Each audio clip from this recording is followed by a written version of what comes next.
Good morning, afternoon, or evening, wherever you're at, ladies and gents. I am Kura Isagami, your resident tinker and Medarotter, and this is the Medarot News Network, bringing you all the latest developments and happenings with our favorite pet fighting robot series. Well, as we crest into week 2 of the Tengen Toppa Gurren Lagann Collaboration of 2025, it looks like this is going to be a fairly quieter week as far as models are concerned and just what's on the docket as far as new models and events and everything else in between, but still very exciting all the same with the introduction of not 1, not 2, not 3, but 7 brand new models over the course of this collaboration. It was off to an impressively strong start with the first week within the introduction of Toppa Simone, Tengen Kamina, and of course Gurren Lagann. This week we see the introduction of model number 4 in this series, as the numbers are just a little scrambled as far as release order, but still exciting all the same. That being said, let's go ahead and jump right into what was officially announced for this week, starting with the gacha banners and who to expect in week 2 of the Gurren Lagann collaboration. Now, alongside the other banners for Tengen Kamina and Gurren Lagann still continuing to be up through the remainder of the collab, this week we see the introduction of TGL02 Yoko Littner with a kit of Shoot Full Charge, Emit Shot, Fight Mine, Biped Legs, and the leg ability of Close Range. Now, a couple things to note. I did incorrectly label Gurren Lagann as 02 last week, mostly on the grounds that they didn't give me any actual numbers or model IDs to properly trace. So I did go back and edit that in the video, description and the video title. So if it does say that, now you know what happened. But Yoko Littner is the official 02 model of the collaboration, following shortly behind Tengen Kamina. Now, in comparison to Toppa Simone and Tengen Kamina, Yoko Littner is only introducing one brand new skill to the table currently, and that is Fight Mine. Now, even though she is a very self-synergetic and sufficient long-range sniper with Shoot Full Charge and Emit Shot, Fight Mine is a brand new skill that has a gunpowder melee trap that has its damage scaling relative to the enemy's damage that triggers it. So unlike regular melee trap, which perhaps may only scale damage up to a certain point, Fight Mine instead's damage will have a possibility of going up as the damage the user intends to deal increases. So this definitely puts a whole new spin on what to expect going forward with passive aggression and traps going forward. Now, much like it was in previous models as well, Yoko Littner also is featuring an alternative paid skin that is available in the skin shop once this coming week's patch does officially go live. Honestly, though, she does pack a lot of very powerful punch, pun intended, with that powerful gun of hers, and Emit Shot already alone makes it a very unique choice for what she's bringing to the table. Now, alongside Yoko Littner, she's getting her own boosted rates from models that are going live with her, and that is a couple of very familiar faces from the age of Meta S thus far. That is MGY0 Gato Arbol with Suction, Double Break, Biped Legs, and Battle Stance, and ONH0 Sada Shina Hime with Dominion, Effect Clear, Hold, Biped Legs, and the leg ability of Blowbeat.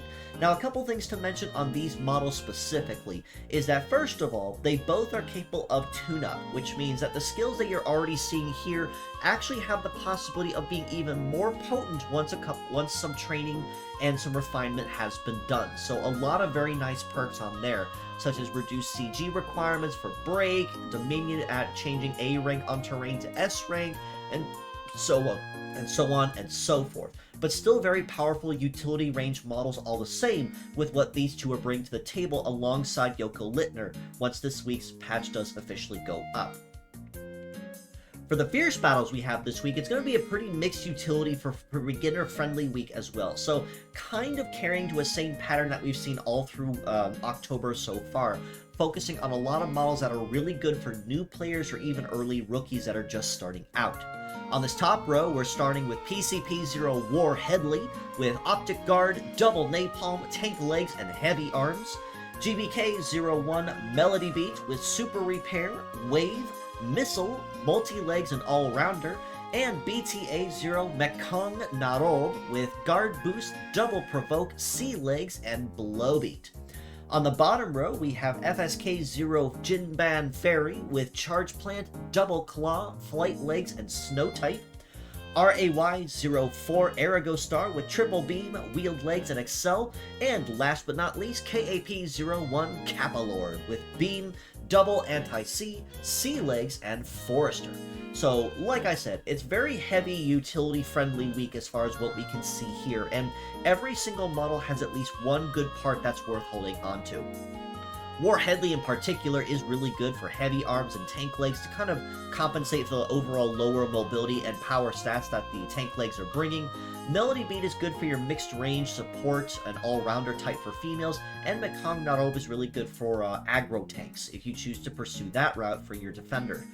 Jinban Fairy honestly will be considered MVP of the week, primarily on the grounds that Charge Plant is really good for CG sustain where you need it, Claw is really good for that scatter type damage and the chance of flushing out enemy leaders, and Flight Legs with Snow type is definitely going to be the really big charm to her here, as Snow is a terrain that not a lot of leg types really have mastery on, so that's going to be a really good point to her in her favor.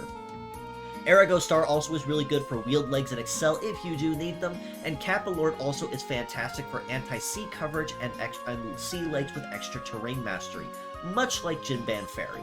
So lots of very powerful models and good parts that you can make use of this week if you choose to make use of anything at your disposal. Never hurts to farm all 6, but Jinban Fairy definitely will be farming out MVP of the week. That much is concerned and confirmed.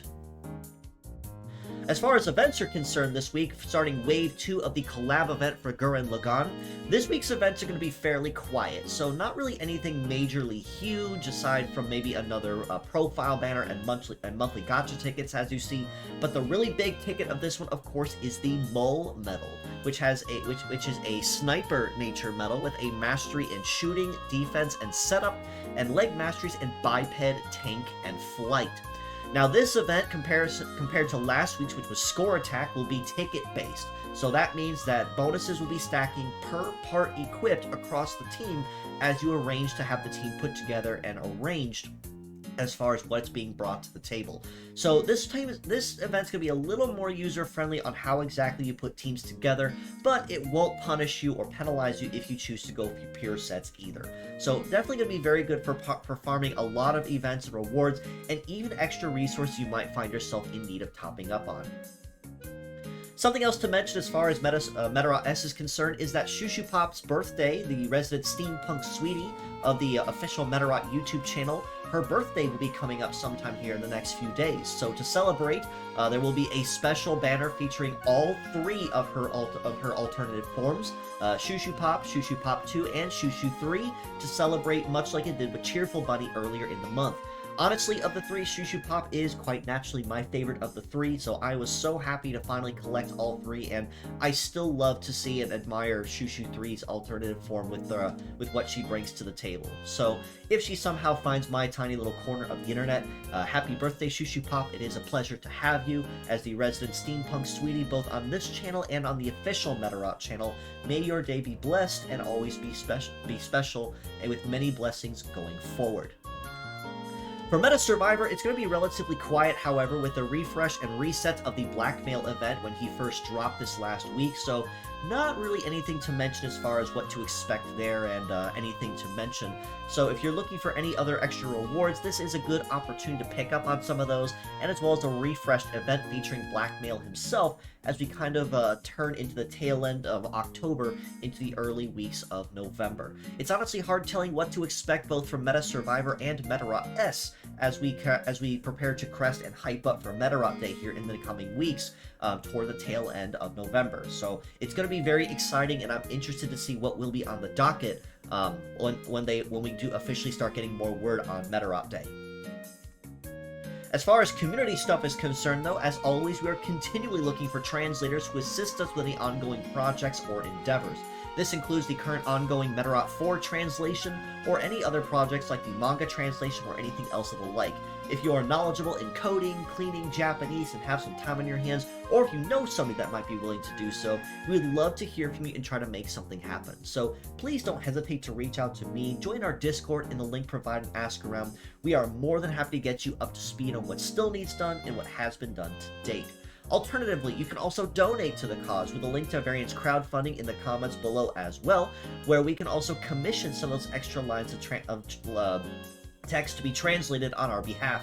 So that'll make life just a little bit easier on the translators, and so they can focus on typesetting and cleaning up more than they are anything else, which will mean the translation efforts can go a lot smoother and a lot faster.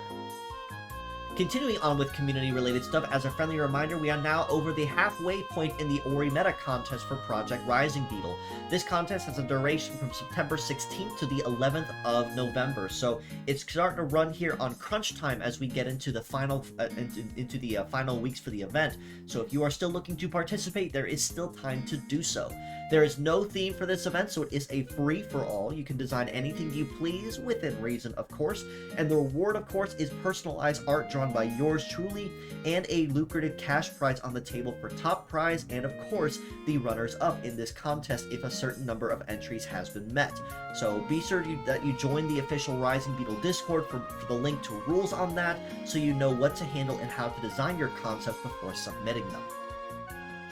On the topic of art, as a friendly reminder, I am also open for commission. So, unfortunately, though, I will not draw your official Ori Meta submission, since I'm actually judging. So, no, I will not do that for you.